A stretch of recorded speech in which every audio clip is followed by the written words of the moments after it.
of all the things in the world, of all the things that a human being can do,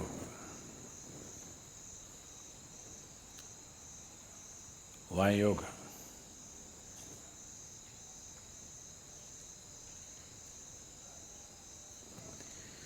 Everything that human beings can do is essentially an expression of who they are. Somebody sings a song, somebody dances, somebody writes a book, somebody paints a picture. Whatever else we do is an expression of who you are. You may be conscious of it, you may be unconscious of it, but still everything that you say, everything that you do, everything that comes out of you is essentially an expression of who you are.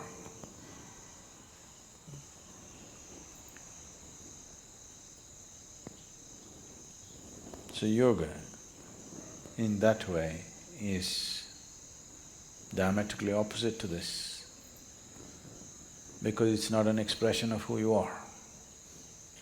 It's about determining as to who you are. It's about determining as to what you want to be. Changing the very fundamentals of one's existence. Today, there is substantial medical and scientific evidence to show that the very fundamentals of the activity of your brain, your chemistry, even your genetic content can be changed by practicing different systems of yoga.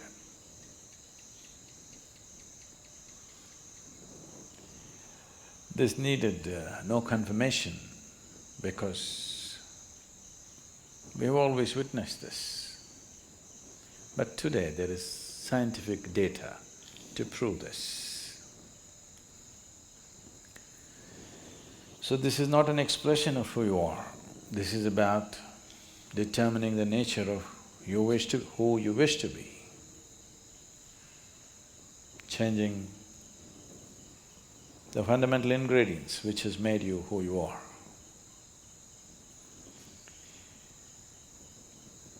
So yoga as a system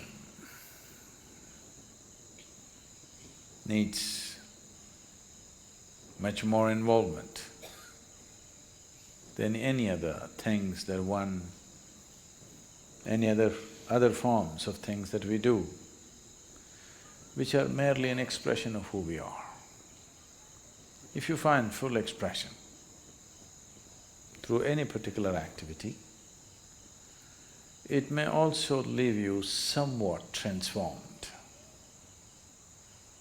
If you cook with all your heart, some transformation may happen. Yes, taking care of a cow can change your life, you know. If you sing with all your heart, some transformation may happen. If you dance with all your heart, some transformation may happen. But that is only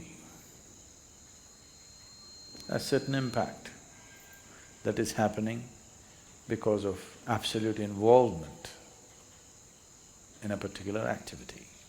But essentially that activity by nature is an expression of who you are. It is not determining the nature of who you are. So when we transform our activity, not as an expression of who we are, because who wants to find expression like this in the morning? Definitely not, isn't it? So, it is not an expression, it is a method, it is a means, it's a technology through which you can change the shape of who you are, literally also, otherwise also. You can change the very shape of who you really are right now, that can be transformed. Because who you are right now as a person is a combination of things. genetic material, before that, the karmic substance that you carry. Because of that, you chose a certain womb, so the genetic material. And since the moment you were born, whatever kind of impressions that have gone into you in the form of variety of experiences, situations, thoughts, emotions, relationships, associations, whatever else you have imbibed, all these things make you a certain kind of person. When you say, I am a certain kind of person, what you're saying is, I have this kind of compulsions. When you say, I am this kind of person, what you're saying is, this is the kind of compulsions that I identify myself with, so I am this kind of a person. People, it's a very Western thing, but it's very much there in India today, because a lot of Indians are far more Western than West. If you go all the way west, you come back to India.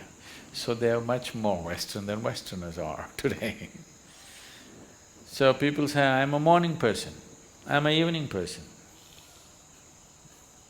So what they mean is, morning, I cannot wake up in the morning. That means I'm an evening person. I can't stay awake in the evening, so I'm a morning person. Not only that, people… it's going far, some are BlackBerry people, some are Apple people. It's all world is getting divided in so many ways. They're not just instruments that you use and keep it down, you get identified with it. So there are chapati people, there are rice people, there are dosa people, there are idli people, all kinds.